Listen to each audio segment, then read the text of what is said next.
사회복지사 1급 시험에 응시하는 여러분들에게 함께 공부하게 돼서 반갑습니다.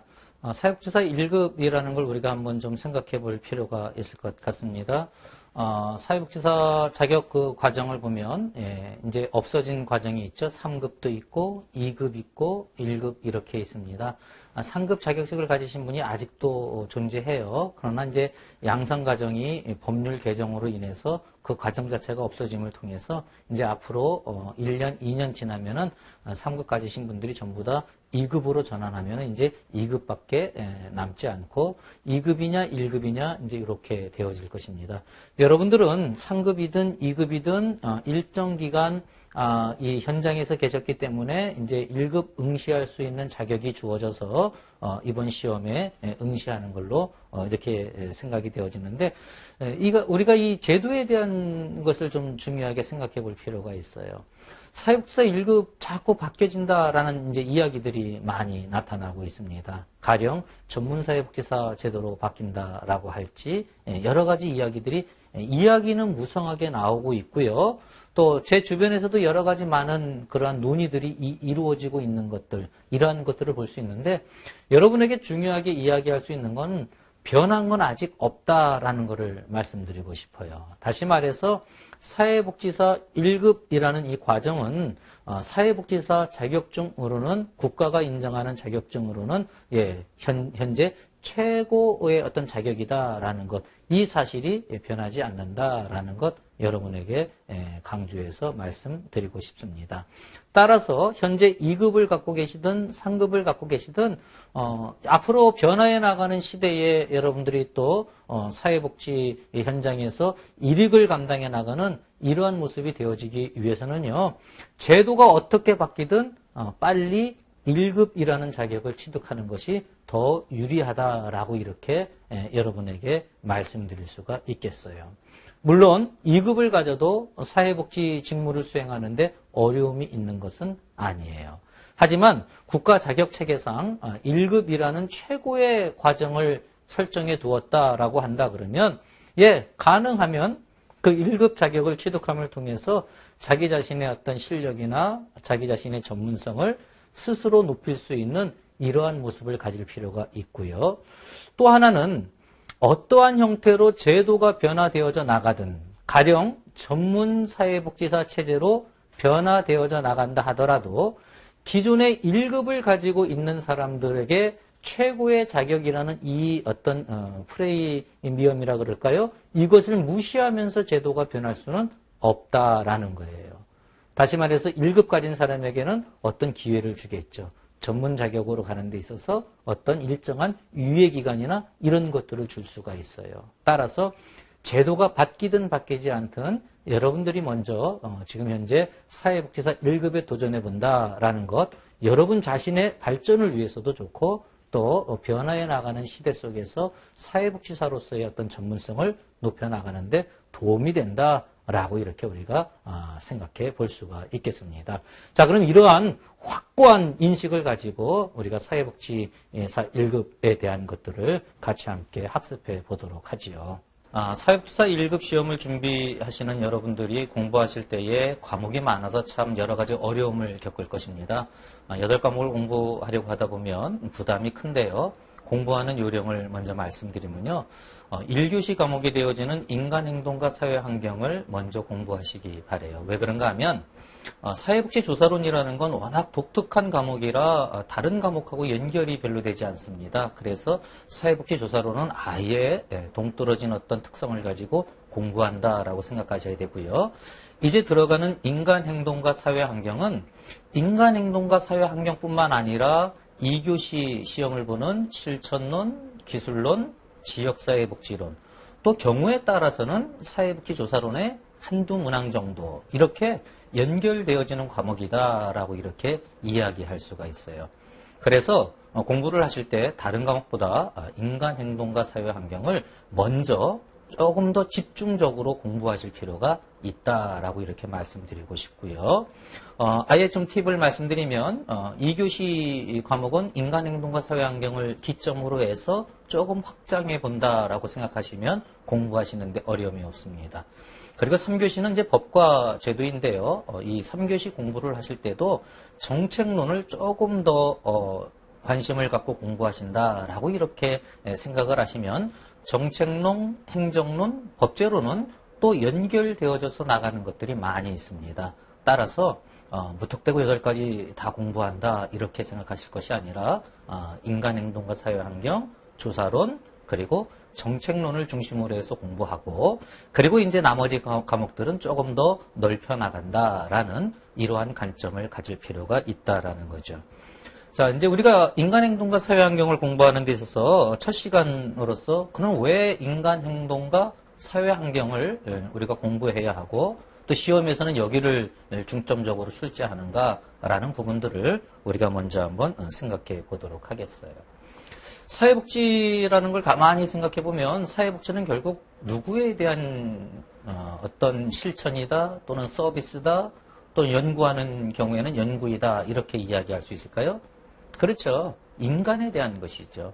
그래서 사회복지의 핵심은 인간에 대한 것이에요. 그래서 사회복지가 다루는 영역이 인간이다라는 이 점을 우리가 중요하게 생각해 봐야 합니다. 그런가 하면 사회복지는 인간만 다루는 게 아니라 인간과 인간이 함께 어우러져서 만들어내는 것, 뭐라 그러죠? 그렇죠. 사회죠. 사회를 다루고 있다라고 이렇게 우리가 볼 수가 있어요. 그래서 사회복지가 다루는 중요한 것은 인간과 사회, 이 두 가지를 함께 어우러져서 다룬다라고 이렇게 우리가 이해를 해 볼 수가 있겠습니다. 그래서 인간행동과 사회환경이라는 것은 사회복지 전체 과목에 있어서 가장 필수적으로 먼저 인간에 대한 이해, 또 사회에 대한 이해, 여기에 초점을 두고 살펴보게 된다라는 것이죠. 사회복지를 공부하시는 분들, 이미 여러분들 이제 현장에서 사회복지를 실천하고 계신 분들이 많을 텐데요. 사회복지와 관련되어져서 중요하게 이야기해야 할 것들은, 사회복지라는 것을 자꾸 줄임말로 쓰는 경향이 있어요. 가령 아동복지, 노인복지, 이렇게 이야기하죠. 근데 여러분 정확한 표현은 무엇인가 하면은 아동복지라는 것도 아동을 대상으로 하는 사회복지예요. social welfare, 뭐 in child 또는 for child 이렇게 이야기할 수 있고요. 노인복지도 마찬가지고 장애인복지도 마찬가지예요. 결국 뭘 이야기하고 있습니까? 결국 무슨 복지 줄임말 많이 쓰는데 땡땡복지라고 이렇게 줄임말을 많이 쓰는데 사실은 뭐뭐를 위한 뭐예요?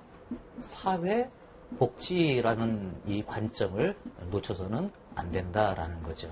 그래서 사회복지와 관련된 모든 공부는 인간과 사회에 관련되어져 있다라는 이러한 관점을 놓치지 않아야 한다는 거예요. 이걸 놓치는 경우에 이제 어떤 사회적 현상이 나타나는가 하면 이제 복지라는 말을 여기저기 붙이게 되죠. 장애인, 노인 뭐 이런 것뿐만 아니라 이제 뭐 현대 사회에서는 뭐 동물복지, 그다음에 뭐 환경복지 뭐 이런 식으로 막 붙여나가다 보면 복지가 이 사회복지라는 이 관점, 소셜한 어떤 그러한 의미를 갖는다라는 것을 놓치는 경향들이 나타날 수가 있기 때문에 이러한 것을 함께 한번 다뤄져 봅니다.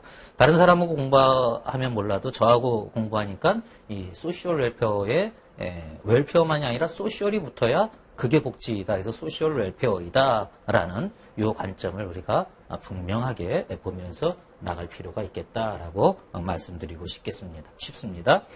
자, 그러면 사회복지 교육이 어떤 전제하는 가치와 목적이 무엇인가라는 걸 우리가 살펴보면 여러분들 교재 18쪽을 보시면 사회복지 교육의 전제 가치라고 이렇게 여러 가지 쭉 이야기하고 있어요. 핵심적인 건 다른 게 아니라 사회 전반의 발전과 그다음에 인간에 대한 복지의 향상을 어떤 목표로 한다 또는 가치로 둔다 이렇게 이야기할 수가 있죠. 그래서 사회복지는 사회 전반 또는 인간들이 구성되어져 있는 인간들로 구성되어진 사회 전반을 본다라고 이렇게 이야기할 수 있어서 굉장히 넓게 볼 수 있는 거예요. 그럼과 동시에 사회복지는 그 여러 많은 인간들 중에 특별히 보호가 필요로 하는 사람들, 그러니까 요보호 대상 뭐 이런 식으로 많이 이야기하죠. 그런 어떤 사회적으로 억압받거나 연약한 그러한 위치에 있는 사람들에게 직접적인 관심을 갖는다라고 이렇게 우리가 이해를 해 볼 수가 있겠습니다. 그래서 사회복지는 복지와 관련된 어떤 가치라 그럴지, 지식이라 그럴지, 전문적인 기술이라 그럴지, 그 다음에 역사와 철학이라 그럴지 이런 것들과 연결되어져 나간다라고 이렇게 우리가 이야기해 볼 수가 있겠습니다. 그런가 하면 이 사회복지라는 건 결국은 뭘 바탕으로 이야기하게 되는가 하면 실천 현장을 두고 이야기하게 되어진다라는 거죠. 사회복지를 이야기할 때 여러분 사회복지는 실용적 학문이다라고 이렇게 이야기해요. 실용적이다. 다시 말해서 순수한 과학이 아니에요. 과학은 과학인데 사회복지는 어떤 과목이든지 전체적으로 실용적인 특성을 가져요. 실용적 특성을 갖는다라는 건 뭘 이야기해요? 인간 사회 속에서 사회복지 실천을 위한 그러한 내용들을 갖는다라고 이렇게 이야기하는데 실천할 때는 전문직으로서의 전문성을 가져야 되는데 그렇기 때문에 이 인간에 대한 어떤 관심 이러한 것이 더 깊어질 수밖에 없다라고 이렇게 이야기해 볼 수가 있겠죠. 그 사회복지 교육의 목적은 사실은 비슷한 내용들을 계속 반복하고 있습니다. 그래서 우리가 이제 이 사회복지 교과 과정이 구성되어져 있는 전반적인 걸 한번 살펴보면 자 여러분 19쪽으로 넘어가 보면은 국제사회복지사 연맹에서 이야기하는 사회복지 교육에 대한 이야기를 볼 수가 있어요. 국제사회복지사 연맹에서는 이제 이미 오래 전부터 이 교과 과목 구성에 대해서 이미 제시하고 있습니다. 그래서 그 영역을 크게 4가지로 제시하는데 사회 사업 영역, 또 사회복지사 영역, 그리고 실천 방법 영역, 그리고 전문직 패러다임으로서의 영역 이렇게 구분을 해서 제시하고 있는 걸 보게 되어져요. 자, 근데 그 영역들을 여러분 그냥 관심을 가지고 쭉 보시는데요. 19쪽에 보면은 사회사업 영역의 2번째를 보면 인간행동 발달 및 사회 환경에 관한 지식 이렇게 나와 있죠. 다른 것들도 마찬가지지만 사회사업을 할 때 결국 중요한 것은 인간행동과 사회 환경에 대한 것을 제대로 인식을 해야 그래야 되기 때문에 교과 과정에 이 영역에서 사회사업 영역에서 인간행동과 발달 이거에 대해서 이야기하고 있다는 것이고요. 사회복지사 영역에 가보시면 4번째 항에 가보면 다양한 인종, 문화, 성에 대해서 어떤 전체적인 관점에서 실천할 수 있는 준비를 한다라는 이러한 면에서 또 역시 인간행동에 대한 또 사회 환경에 대한 이야기를 하고 있다라고 볼 수가 있고요. 3번째 영역인 실천 방법 영역에 가서도 사정과 첫 번째죠. 사정과 관계 형성과 원조 가정 등에 대한 충분한 기술. 그 다음에 2번째 윤리적인 문제들, 불평등에 직면하는 기술들. 그 다음에 어떤 지식과 기술의 적용, 또 가치나 윤리를 현장에서 적용시키는 기술. 근데 이런 것들이 실천론이나 실천 기술론에서 많이 이야기되어지겠지만, 근본적으로는 인간에 대한 이해에서부터 시작하고 있다라는 이러한 것들을 볼 수가 있고요. 4번째 영역인 전문직 패러다임으로서의 영역에서도 보면 결국은 사회복지 전문직으로서 가져야 할 모습이 인간에 대한 이해와 가치에 대한 분명한 이해가 필요하다라는 것들을 제시하고 있는 것을 보게 되어집니다. 그래서 이 국제사회에서 통용되어지는 교과 과정이 우리 사회에서도 그대로 적용이 되어져요. 그래서 우리나라 사회복지 교육협의회에서도 교과 과정을 이야기할 때 영역을 구분했는데 첫 번째로는 사회복지 기초 영역, 우리가 인간행동과 사회환경과 조사론을 비롯해서 여러 가지 그 연구하고 조사하는 것들을 이 기초 영역으로 구분해 놓고 있는 것을 볼 수가 있고요. 또 실천 영역에서는 어떤 지역사회 또는 사회복지 실천 기술 이러한 영역들을 제시하고 있고요. 제도와 정책 영역에서는 역시 정책, 행정, 법제에 대한 그러한 이야기들을 다루고 있고요. 그 다음에 이제 4, 5, 6번째로 넘어가서 각 영역별로 어떠한 것들을 알아야 하는지 이렇게 이야기하고 있는 것을 볼 수가 있고요. 그 많은 교과들 중에 우리 사회복지사에게 정말 필요하다라는 것을 이제 8가지로 추려서 그게 이제 사회복지사 1급 시험에 1교시, 2교시, 3교시 이렇게 과목으로 배정되어져 있는 것을 우리가 이해해 볼 수가 있겠습니다.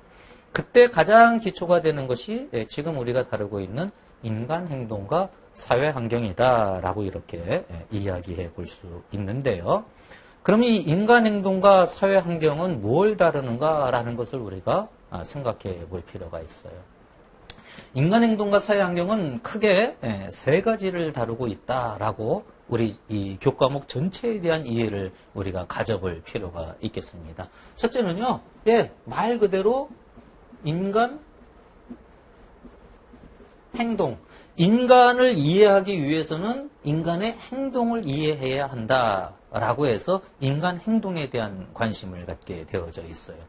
여러분, 이제 우리가 다음 시간부터 이제 발달과 성격 이론들 이러한 것들을 살펴나가게 되는데 바로 이러한 부분들이 인간 행동에 대한 이야기를 하고 있다라고 이렇게 우리가 정리해 볼 수가 있겠어요.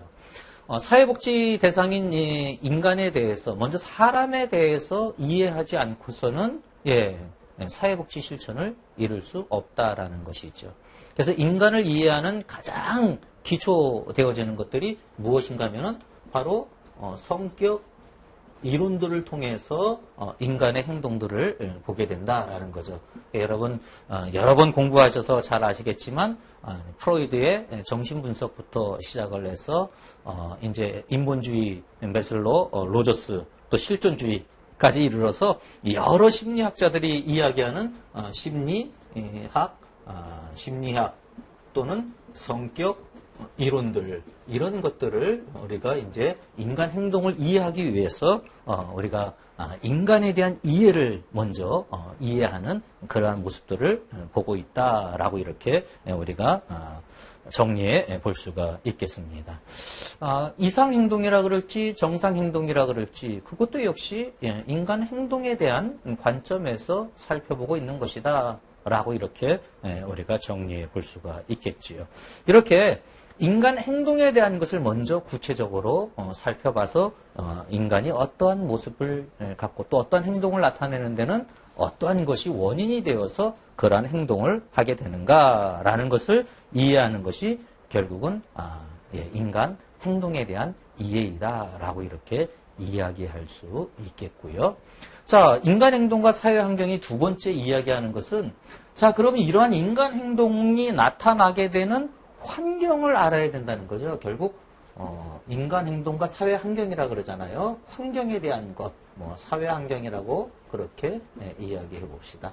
제목은 인간 행동과 사회 환경이라는 걸 잘 나타내주고 있죠. 그래서 인간 행동을 살펴보고 그 다음엔 환경을 살펴보게 되는 거예요.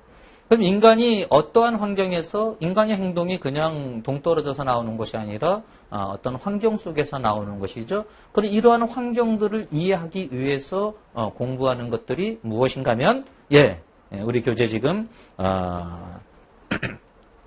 22쪽, 23쪽 이렇게 이 부분에서 이야기하고 있는 것처럼 가장 먼저 이야기하는 것이 체계 이론이에요.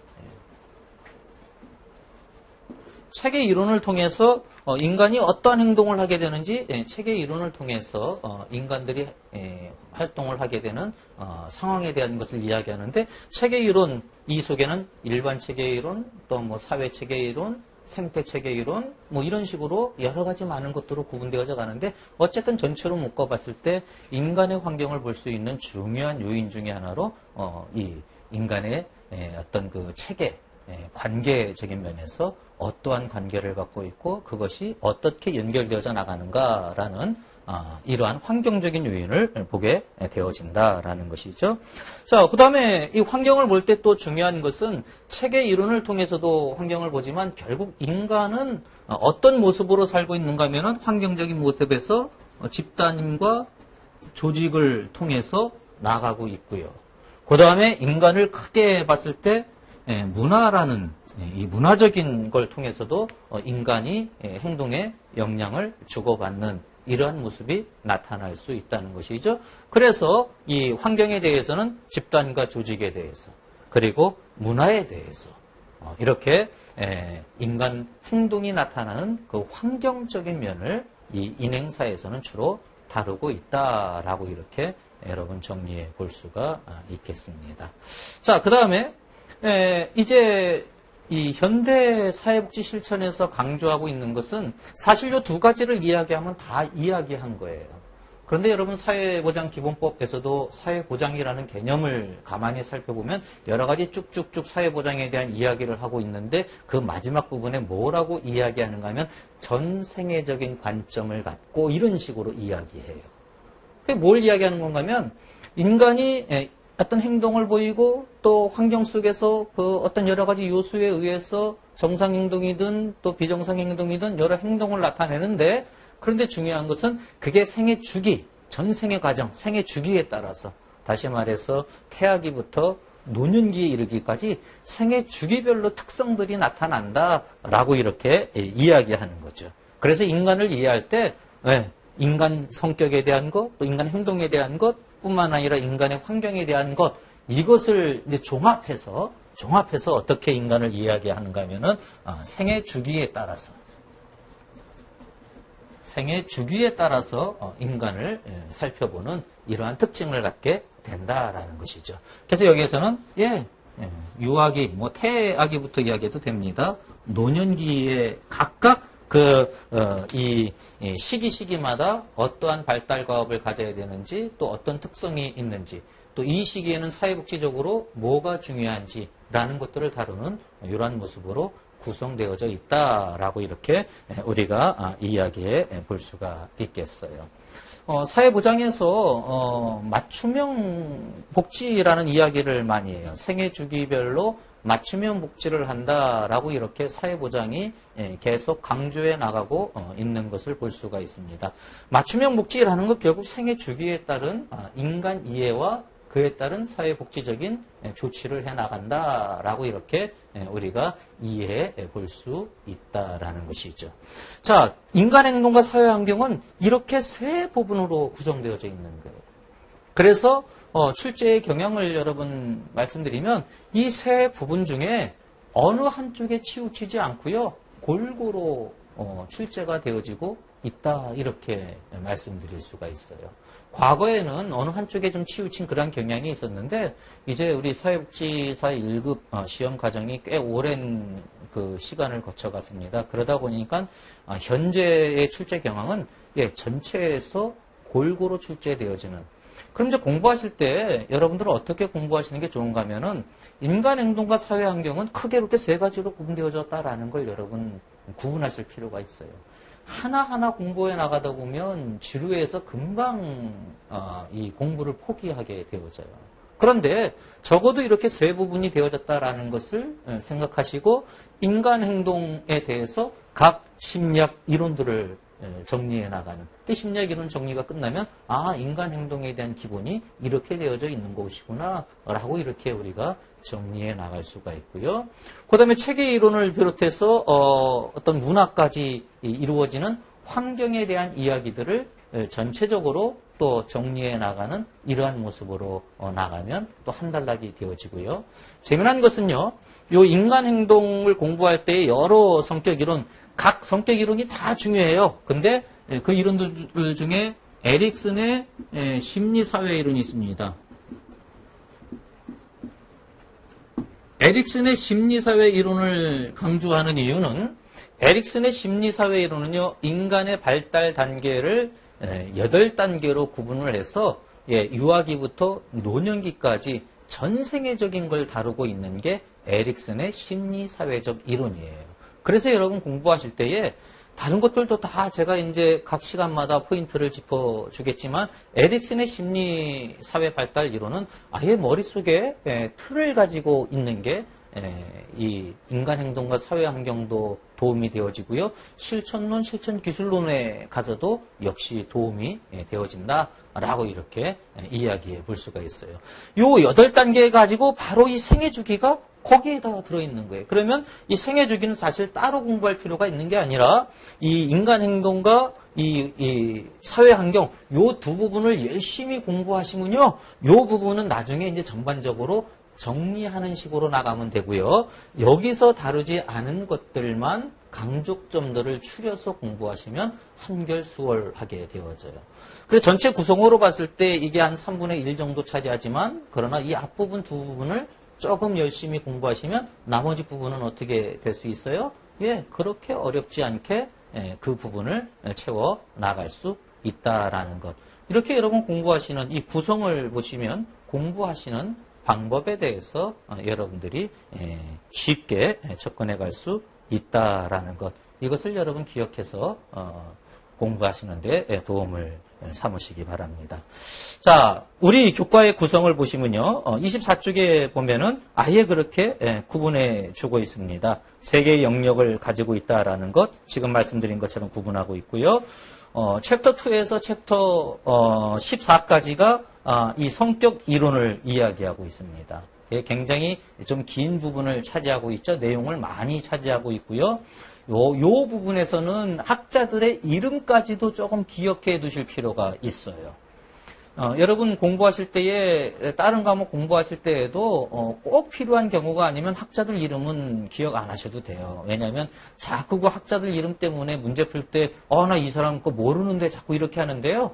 다른 과목들은 중요한 사람이 아닌 다음에는 지문 속에서 사실은 다 파악을 할 수가 있어요. 학자 이름 몰라도 돼요. 그런데 인행사에서 이 성격 이론의 학자들은요.